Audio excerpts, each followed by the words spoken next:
હું છું નિતેશ જોશી. આપનું સ્વાગત છે મારા ચેનલ કચ્છ ઇન્ફોર્મેશનમાં. અને આજે આપણે આવ્યા છીએ સિદ્ધ યોગી શ્રી ધોરમનાથજીના સાનિધ્યમાં, એટલે કે ધીણોધર ડુંગર ઉપર. મિત્રો, ધીણોધર ડુંગર કચ્છનો હિમાલય કહેવામાં આવે છે. કચ્છના પ્રખ્યાત સર્જક નિરંજન, જેમની એક રચના છે હિમાળયવત પગો નિરંજન ધીણોધર સંભરણ, એટલે કે જ્યારે હિમાલય પાસે જાય છે ને ત્યારે એને ધીણોધર સાંભળે છે કે આ હિમાલય અને મારો કચ્છનો ધીણોધર બે સરખા.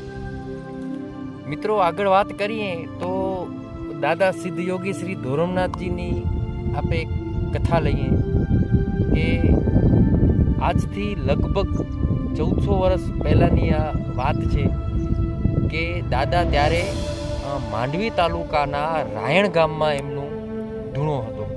દાદા શ્રી ધોરમનાથજી તપસ્યા કરતા અને ગરીબનાથજી ગામમાં ભિક્ષા લઈ અને એમનું ગુજરાન ચલાવતા.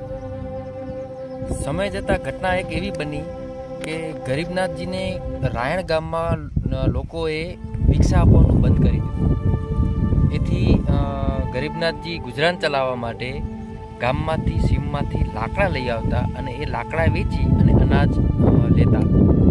અને એ અનાજને લોટ દળી આપવાનું કામ ગામમાં એક ચારણબાઈ હતા તેઓ કરતા. હવે જ્યારે દાદાની તપસ્યા ખુલી અને એમણે જોયું કે ગરીબનાથજીના માથા ઉપર લાકડાનો ભારા લઈને અહીંયાથી છાલા પડી ગયા હતા ઉપર. તો દાદાએ પૂછ્યું ગરીબનાથજીને કે આ શું છે? ગરીબનાથજી કે આ ગામમાં કોઈ ભિક્ષા નથી આપતા. હવે દાદાએ કોપ્યમાન થઈ અને રાયણ ગામને શ્રાપ આપ્યો. માયાસો ડટણ પટણસો ડટણ એમ કરીને આખો રાયણ ગામ ડટાઈ ગયો. દાદા ત્યાંથી ચાલતા આવ્યા અને મઘવાણા પાસે ડુંગર ઉપર જે ત્યાં એમનો નિવાસ માટે એ ડુંગર ઉપર ચડવા લાગ્યા. તો ડુંગર ધ્રુજવા લાગ્યો અને કહ્યું કે દાદા, તમારું તેજ હું નહીં ચાલી શકું. તેથી દાદાએ એ ડુંગરને શ્રાપ આપ્યો નનામો, જેમનું કોઈ નામ જ નહીં પડે એ તરીકે નનામો તરીકે તેઓ. આગળ જતાં દાદા જ્યારે અરલ ગામ આવ્યા, અરલ ગામની બાજુમાં જ 3 કિલોમીટર દૂર ધીણોધર ડુંગર, ત્યારે જ્યાં એ ડુંગર ઉપર આવ્યા છીએ એ ડુંગર ઉપર જ્યારે ચડ્યા તો એ પણ ડુંગર ધ્રુજવા લાગ્યો અને કહ્યું કે દાદા, હું તમારો તેજ નહીં પકડી શકું. તેથી દાદાએ તેને શ્રાપ આપ્યો કે ધીણોધર કોઢિયા. તમને બતાવું મિત્રો કે ધીણોધર કોઢિયાએ શ્રાપ આપ્યો તો આ એ આખા ડુંગરને અમુક ભાગમાં કોઢ નીકળી છે. મિત્રો, આ ડુંગરને આખી કોઢ નીકળી છે અને એને શ્રાપ આપ્યો ધીણોધર કોઢિયા. ધીણોધર મતલબ કે થોડુંક ધીણોધર, એટલા માટે એનું નામ પડ્યું ધીણોધર. મિત્રો, ત્યારે ડુંગરે કહ્યું કે દાદા, તમારું તેજ હું સહન નથી કરી શકતો, માટે ત્યારે દાદાએ આટલો ઊંચો ડુંગર આખો ઊંધો ચડ્યા અને ઉપર આવી અને એમની તપસ્યા કરી. અને દાદાએ એક બે વર્ષ નહીં પણ 12 વર્ષ સુધી તપસ્યા કરી. અને મિત્રો, 12 વર્ષ સુધી તપસ્યા પણ કેમ કરી?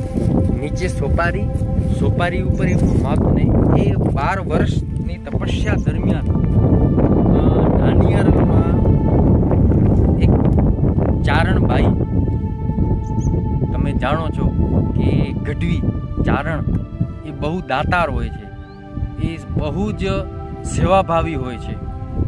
તમે જ્યાં પણ જશો ત્યાં એ ચારણ ગઢવીનો બહુ જ એક દાનવીર જેને કહેવાય એ દાનવીર જ હશે. તો મિત્રો, ચારણબાઈ દેવળમાં એમને દાદાના શિષ્ય શ્રી ગરીબનાથજીને એમને દરરોજ દૂધનો લોટો એમને પહોંચાડતા. હવે દાદાના આંખોમાં એટલું તેજ હતું કે જે સાઈડ એ આંખો ખોલે એ આખી જગ્યા બળીને ભસ્મ થઈ જાય, આખી વીરાન બની જાય જગ્યા.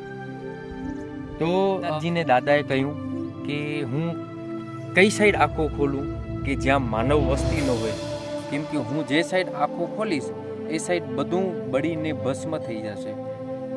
તો પૂર્વ દિશામાં, પશ્ચિમ દિશામાં એ બધું માનવ વસ્તી હતી. તેથી ઉત્તર દિશામાં ત્યાં દરિયો હતો અને જે આ સાઈડ તમે આ બધું જોઈ શકો છો, ઉત્તર દિશામાં આખો દરિયો હતો. તો દાદાને કહ્યું કે તમે આ સાઈડ આખો ખોલો તો ત્યાં દરિયો જ છે.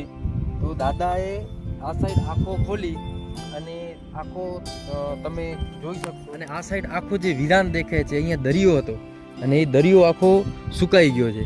અને જે હાલમાં ત્યાં રણ છે, જે આપણે કચ્છનું રણ કહીએ છીએ. જે આ સાઈડ તમે જાઓ તો વ્હાઇટ ડેઝર્ટ જે તમે કહી શકો.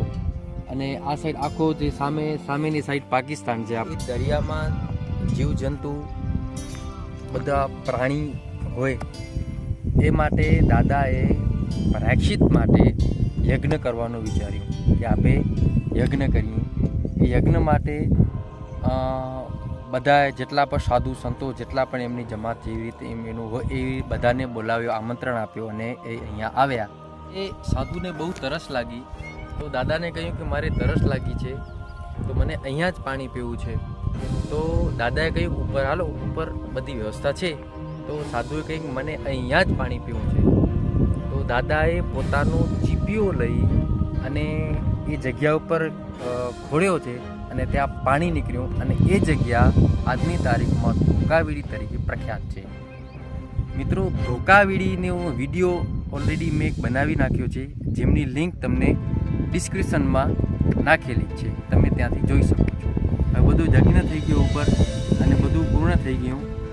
હવે દાદાએ ગરીબનાથજીને કહ્યું કે મેં 12 વર્ષ સુધી અહીં તપસ્યા કરી છે, તો તમને જે ચારણબાઈ અહીંયા આપની સેવા કરતા હતા, કેમ કે આપે યોગી છીએ, સાધુ છીએ, સાધુ કોઈનું ઋણ રાખતા નથી. હવે તમે કહો. તો ચારણબાઈને બોલાવી અને ચારણબાઈને કહ્યું કે દેવળમાં તમારો બહુ ઋણ અમારા ઉપર છે, તમે માંગો, જે માંગો એ તમને આપવા તૈયાર છું.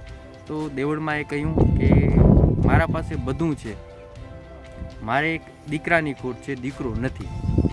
તો દાદાએ ધ્યાનમાં જઈ અને જોયું તો એમના ભાગ્યમાં દીકરો હતો જ નહીં.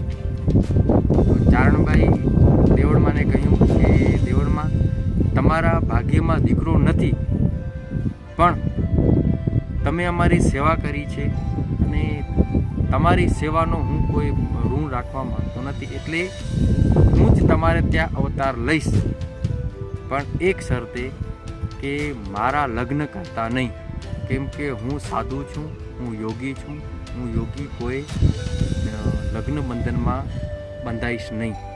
જે દેવળમાંને દીકરો જે આવ્યો, શ્રી દાદા ધોરમનાથજી એમના ઘરે જ આવતા રહ્યા, જેમનું નામ રાવળપીર તરીકે રાખવામાં આવ્યું. અને રાવળપીરનો વિડીયો ટૂંક સમયમાં આપણી સમક્ષ હું રજૂ કરીશ. હવે દાદાની આગળ વાત કરતા જઈએ તો દાદાએ અહીંયા એક ઠાણ જાગીર સ્થાપી છે. અહીંયાથી તમે જોઈ શકો છો, આ ડુંગરની નીચે જ છે જે ઠાણ જાગીર છે આખી, જેમનો પણ વિડીયો ટૂંક સમયમાં તમારા વચ્ચે હું નાખીશ. મિત્રો, આ હતી દાદાની એક નાની માહિતી, મારો પ્રયાસ હતો. આશા કરું છું કે તમને પસંદ આવશે.